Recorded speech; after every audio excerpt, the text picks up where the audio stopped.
Hey guys, Scott here. Today we're going to do some narrated thought duels featuring the Pike. Now the Pike is just basically a very uninteresting long spear, but that's kind of all you need.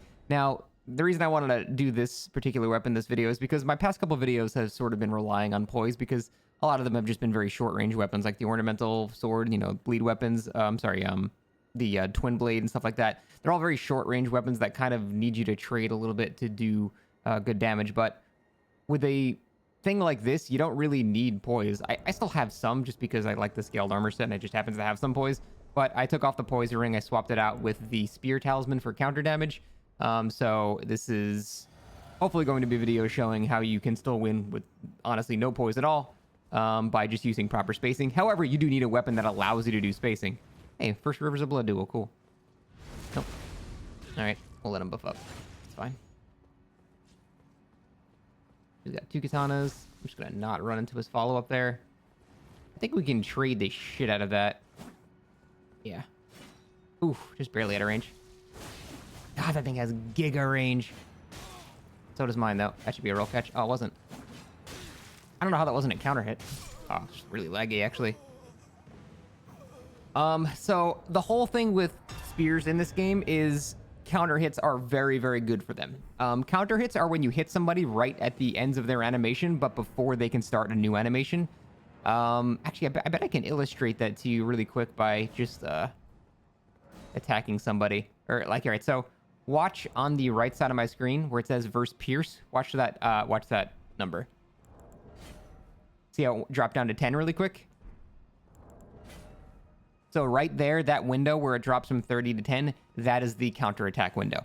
And now if you hit somebody in that, obviously you're going to be doing basically 20% more damage. And now if you have the spear talisman, you're going to be doing, I believe, 10% multiplicatively even more damage. So that's the whole point of using spears. It's having good spacing and punishing them with really damaging counterattacks.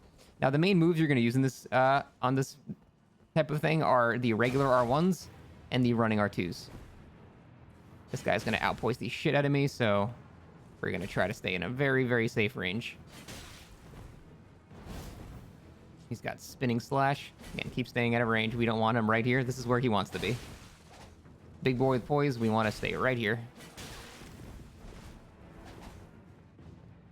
And we just keep baiting us.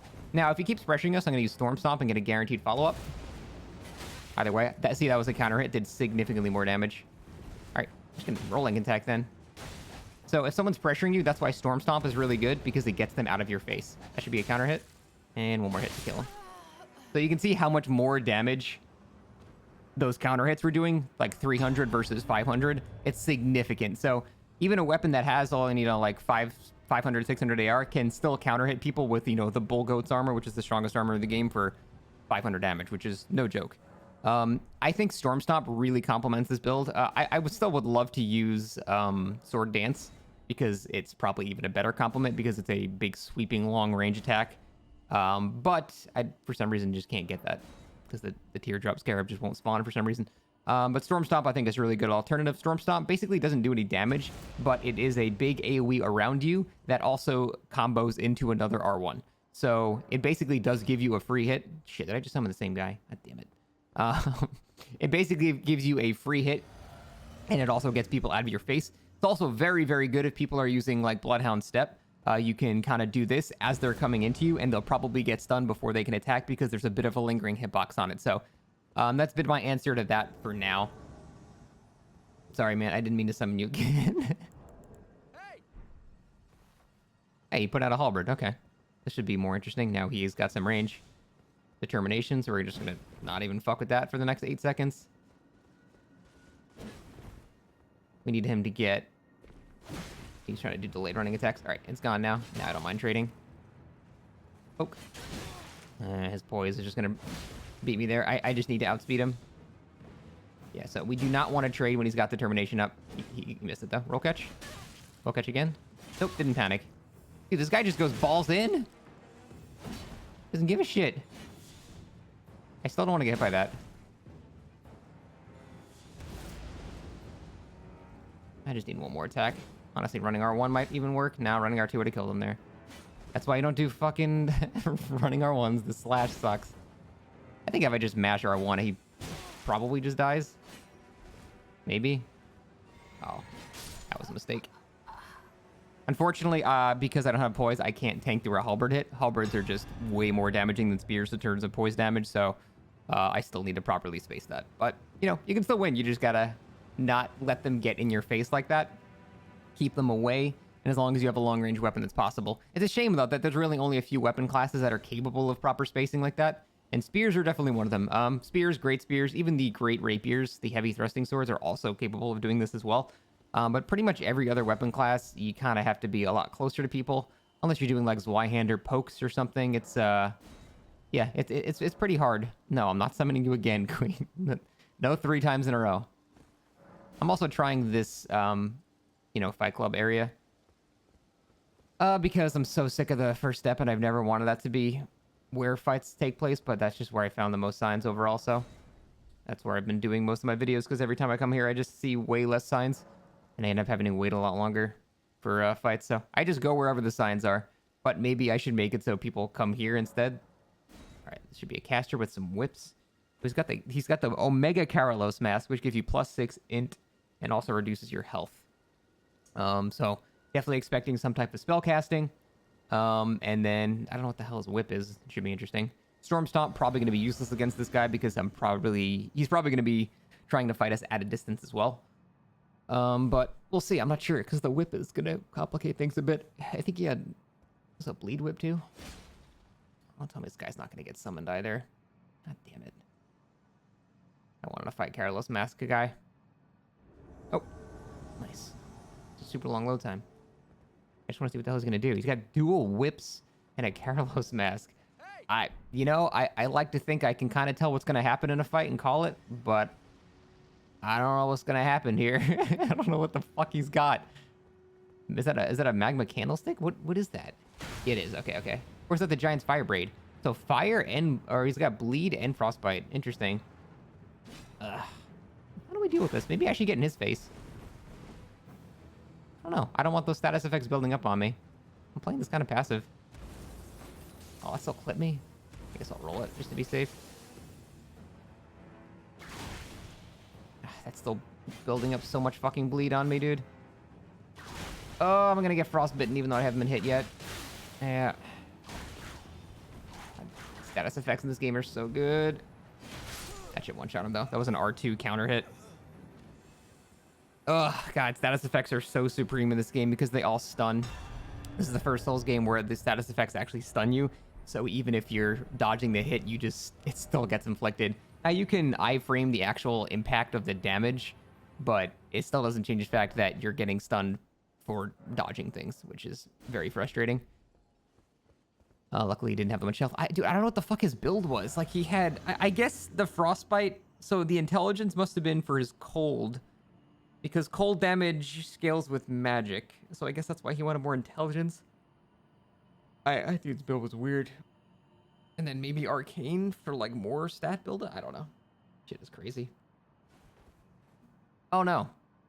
I'm out of my flask. And whatever. My flask only gives me +10 strength. It's giving me maybe 15 more AR. It's not really doing much. But yeah, this is, you know, hopefully a good example of how to win without poise. You just have to have proper spacing and a weapon that allows you to have proper spacing. So you can definitely do it. It's just, you know, if your dream is having dual daggers and being a cool ninja that, you know, just goes around the battlefield, darts around, and slashes people. Unfortunately, doesn't really work in this game because poise, they'll just laugh at you and stab you in the face as you're, you know, tickling them with daggers.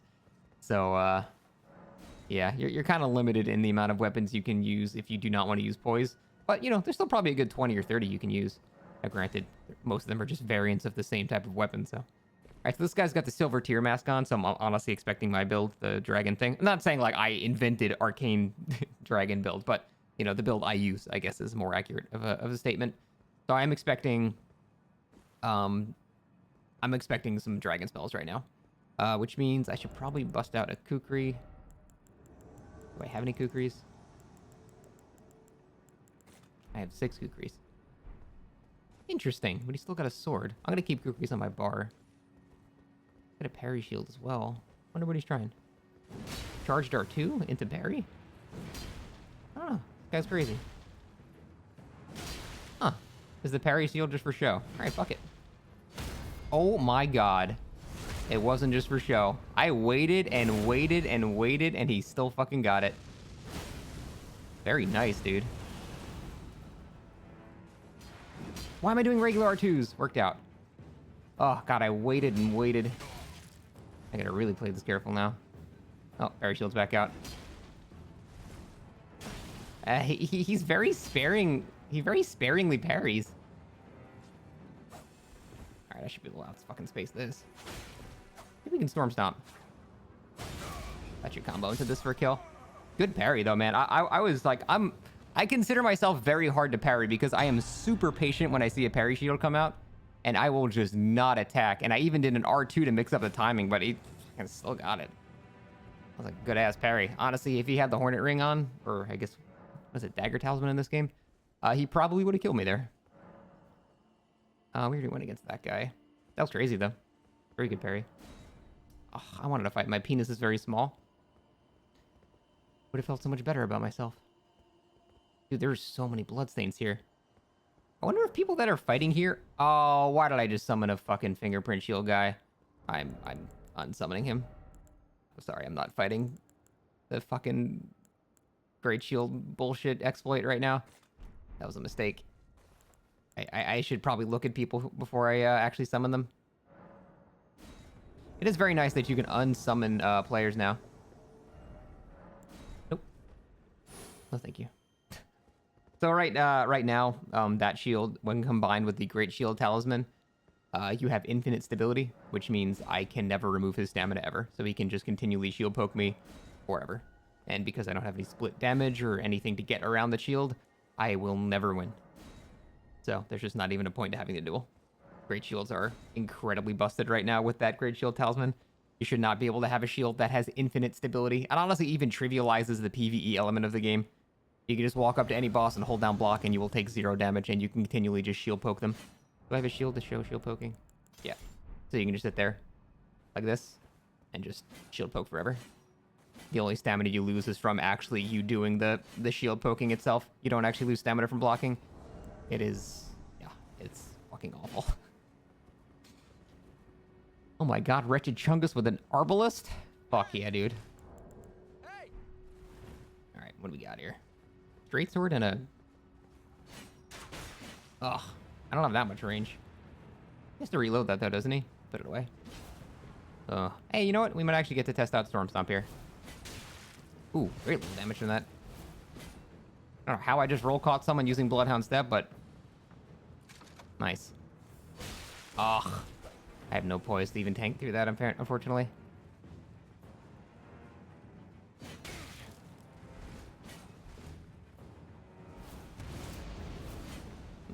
I'm trying to Storm Stomp him as he comes in range. We just pivoted. Pivoting is deadly. GG. Pivoting is when you're running and you change directions like that. You never want to do this in a fight. Very simple tool to avoid pivoting. Hold block when you're running. That's when you see a lot of high-level duelists. They're just running around like this all the time because you'll notice I can't pivot when I'm doing this. And pivoting gets you killed. So this is why a lot of people run around blocking, even if they're not intending to block. It just prevents pivoting, and that will undoubtedly save your life a lot of the time. Pivoting has gotten me killed so much. In Dark Souls 3, it also used to... It doesn't seem to play it in this game, but there's like a counter damage sound effect. It'd be like a big thud, like a boom. Like when somebody hits you and you're doing a pivot, it's just heartbreaking when it happens. So yeah, you don't want to be pivoting. So just hold block when you're running. Now, if you have like a dual wield setup and you can't do that, well, don't turn sharply, I guess. Is that the Omen Killer Greatsword? Or the Great Omen? I think so, whatever. It's a curved greatsword.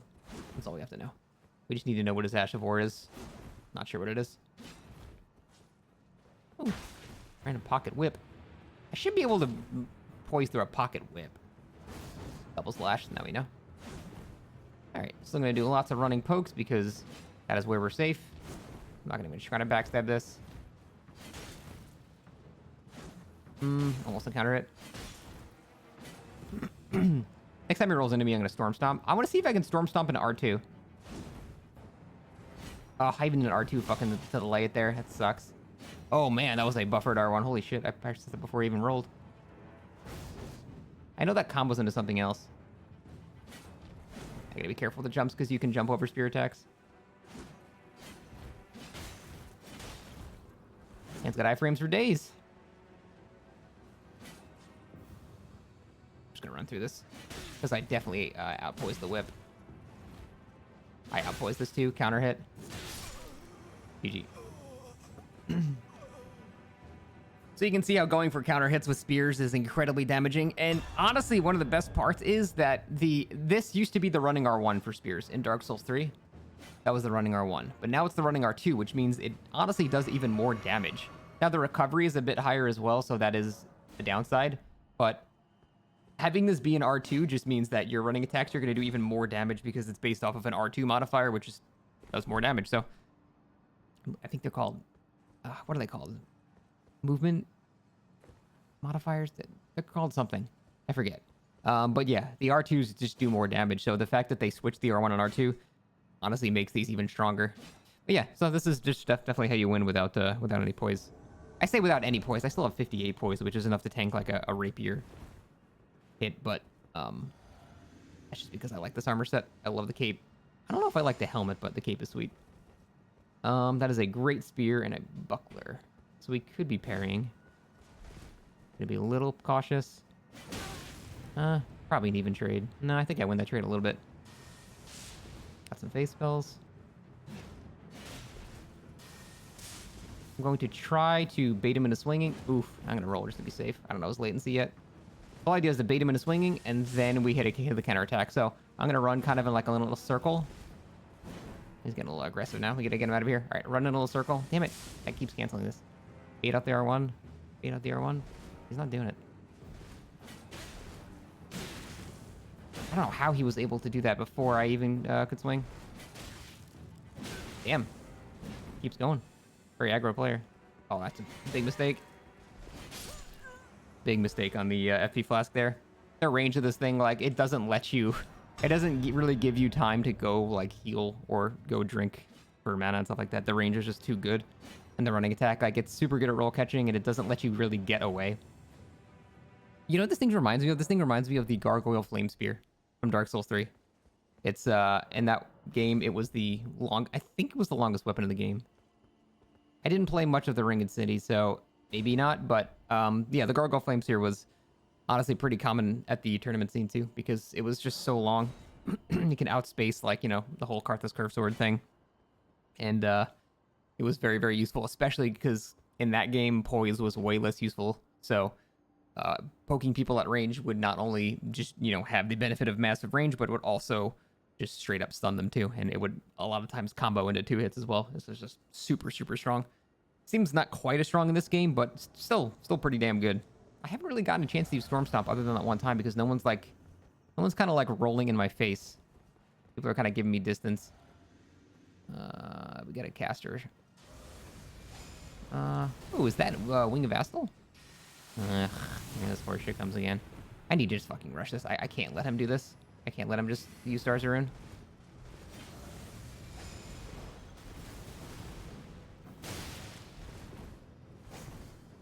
Cool weapon. Oh. Are we lagging? What happened there? I just tanked through 2 spear hits. I can't let him Stars of Ruin or I die. Nope, we're trading. You're dying with me. Oh, I lived. So the whole thing about Stars of Ruin is you cannot give them distance at all. Stars of Ruin will just chip you down, and they buffed it recently, so as soon as you see a mage, you pretty much just have to rush them, even if they put down like a smoke screen like the Nebula like he was doing, or a Chilling Mist, or whatever. It doesn't matter what they do. You still have to rush them. Because Stars of Ruin is just going to chip you down no matter what. You can't let mages get distance on you, or you will just die to chip damage from infinite Stars of Ruin. It's pretty cheesy, but that's, I don't know, that's just how it is. So luckily this weapon is good at pressuring that and gaining a bunch of distance very, very quickly. But that's a mistake I made in my last video. I let a mage get distance on me, and they just whittled me down with Stars of Ruin, so. Especially with... the fact that it was buffed recently to cost even less, yeah, you just need to stay on their ass. Because it's a pretty long cast time, and it also does basically no poise damage. So you can attack them while they're even casting it, and even when you're taking damage, you can still cast. Oh, fuck. So, This is basically just my build, but 10 times better. Not only does he have the better spear, but he has 2 of them, and he's double seppukuing. So basically, if he hits me one time, I'm just going to die. This is one... I think this is the best build in the entire game right now he's using. So if I win, this will be a fucking miracle. I don't know. I can't... Yeah, this is one hit you get bled. Luckily, I was mid-roll, but... I'm gonna just try superior spacing and roll catching and just try to outplay him, but... One hit, I die. Oh, yeah. Oops. Should have played better. So yeah, that is currently the best build in the game. There's pretty much nothing to it. You walk up to people, press L1, and they die in one hit. It's... Yeah, it's incredibly broken. So... I have no doubt Bleed will eventually get nerfed, but until then, if you want to cheese people, that is the way to do it. I physically don't know what to do to combat that, and nothing seems to counter it. If you die to that, don't feel bad. It's pretty much impossible to beat unless they royally fuck up. Because even if I outspace him, he has the same range as me. So his forward momentum, he will poise through the hit and then kill me in one shot because dual bleed Naginatas will, yeah, you just die in one hit, so... I don't think I need to explain to you why that's incredibly broken, doing 1,700 damage with a single spear attack, but yeah. So, nothing is going to beat that. I think that is currently the strongest build in the entire game. And if there's tournaments and stuff like that, they're already talking about banning seppuku and all that good stuff. But I think we're going to wait a while before we even have tournaments because of how broken a lot of shit is. What do you have? I just took that for some reason. I just didn't roll. I don't know why. I still want to try Storm Stomp into R2. I think I win that trade. Nah, that doesn't combo. Then again, I sort of delayed it a bit. Ooh, it does combo. Ooh, that's good. I like that a lot. How are you not dead? Die. God, I think I had so much health. Ooh, that's good to know. So Storm Stomp does combo with an R2 on this. That's really useful. I wonder if that's poise related or not. I don't actually know. Either way, super, super useful. Good to know. I will be utilizing that a lot more now. Although typically, again, we're only using Storm Stomp against chonky boys that are up in our face. And if people are up in our face, we don't really want that. But Storm Stomp is a really good panic button for when people are pressuring you really well. And the fact that it combos into a 500 damage R2 is pretty snazzy. Gotta say, that's really good. I like that every time I make one of these videos, I learn at least one new thing. That's really good. I still think Sword Dance would be better, because the roll catch potential of that is absolutely nutty. What do we got? So he's definitely got the poison tank hit. We're going to break his shield first with fan daggers. Speaking of a dude on my ass. Alright, this dude's just all over my ass. Oh, God, that dude straight up just poised through fucking Storm Stomp. God almighty. I didn't even know you could do that. Alright, then. That vacuum slice? I think that he can't poise through running R2s. Oh, wait, it didn't... So, it didn't combo. Maybe it's a poise-related thing. I'll just do R1s instead. I feel like he's swapping something, so I'm just gonna rush him. When you see someone backing up like that, it's typically because they're swapping something in their inventory or something like that, so that's when you want to pressure them. Oh, alright then. That was a mistake. I got 12 Estus, buddy. You only have 6. Get the fuck back here, you pussy. Where are you going? Where are you going, pussy? Yeah, it doesn't combo. Oh, where are you going, pussy? Alright.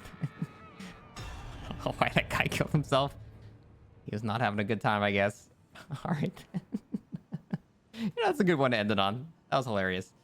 Alright, guys. Yeah, hopefully that was a better example of how to win without any poise.